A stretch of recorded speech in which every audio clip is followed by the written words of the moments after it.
बार की बात है। हीरा अपनी दोस्त के साथ देर रात घर लौट रहा होता है। तभी रास्ते में एक बरगद का पेड़ आता है। उस पेड़ के नीचे एक 100 रुपए का नोट पड़ा होता है। उसे देखकर हीरा खुश हो जाता है। अरे वाह वाह वाह, आज तो लॉटरी लग गई।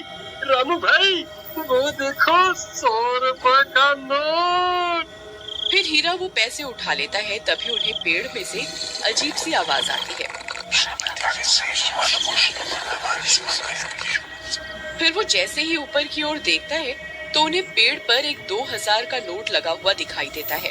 अरे रामू, वो देख, इस पेड़ पर तो 2000 का नोट लगा हुआ है। मुझे तो यकीन ही नहीं होता भाई। भाई, क्या पता ये पेड़ सच में पैसे देने वाला पेड़ हो। एक काम करो, तुम जल्दी से पेड़ पर चढ़ जाओ और वो नोट तोड़ कर ले आओ। फिर वो 2000 का नोट तोड़ने के लिए पेड़ पर चढ़ जाता है और कुछ ही देर में वो नोट तोड़ लेता है। रामू भाई, ये नोट तो बिल्कुल असली है। अरे वाह वाह वाह, आज तो मजा ही आ गया। चलो भाई, अब जल्दी से नीचे आ जाओ, कहीं कोई हमें नोट तोड़ते हुए ना देख ले। अब तो हम पार्टी करेंगे। अरे हीरा भाई, कहाँ रह गए?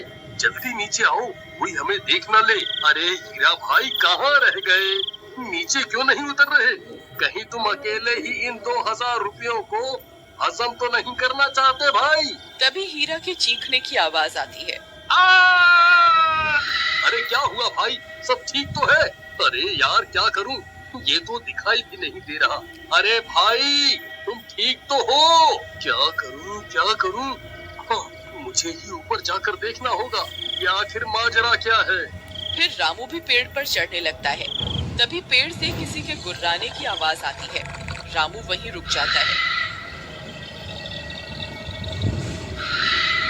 आई मम्मी, ये कैसी आवाज है?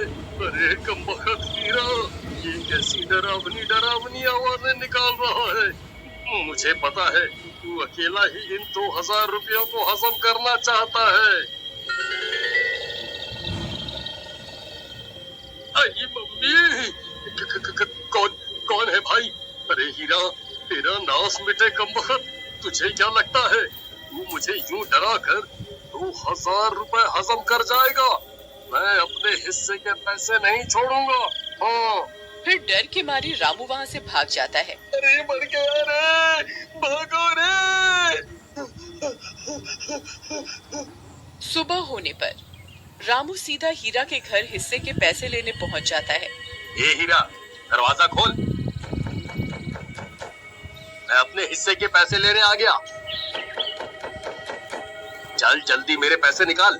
फिर हीरा की पत्नी दरवाजा खोलती है। रामू भैया, आप? अच्छा हुआ आप आ गए। ये कल रात से घर पर नहीं लौटे। मुझे बहुत फिक्र हो रही है। आप कुछ कीजिए ना। कहीं ये कमबख्त सारे पैसे लुटाने के लिए शहर तो नहीं निकल गया? नहीं नहीं, हीरा एक नंबर का कंजूस है। वो इतने पैसे खर्च करने वालों में से नहीं है। जरूर कुछ गड़बड़ है। राधा बहन, चलो मेरे साथ। फिर रामू राधा को अपने साथ लेकर उस बरगद के पेड़ के पास पहुँच जाता है। राधा बहन, हम रात को इसी रास्ते से आ रहे थे, तब हमें इस पेड़ पर 2000 रुपए का नोट लगा हुआ दिखाई दिया। उसे तोड़ने के लिए हीरा ऊपर चढ़ा था, लेकिन वापस नहीं आया। तभी कुछ गांव वाले भी वहां पहुंच जाते हैं। फिर रामू सबको पैसों की बात बताता है। अरे भाई हरिया, जरा पेड़ पर चढ़कर तो देख, हीरा भाई वहाँ है या नहीं? फिर हरिया पेड़ पर चढ़ जाता है और बहुत देर ढूंढने पर भी उसे हीरा का कोई नामो निशान नहीं मिलता। भाई, यहाँ ऊपर कोई आदमी नहीं है। ये कैसे हो सकता है? हीरा तो नीचे भी नहीं उतरा। फिर हीरा गया तो गया कहाँ? कहीं वो चुड़ैल उसे खा तो नहीं गई, जो रात को अजीब अजीब सी आवाजें निकाल रही थी?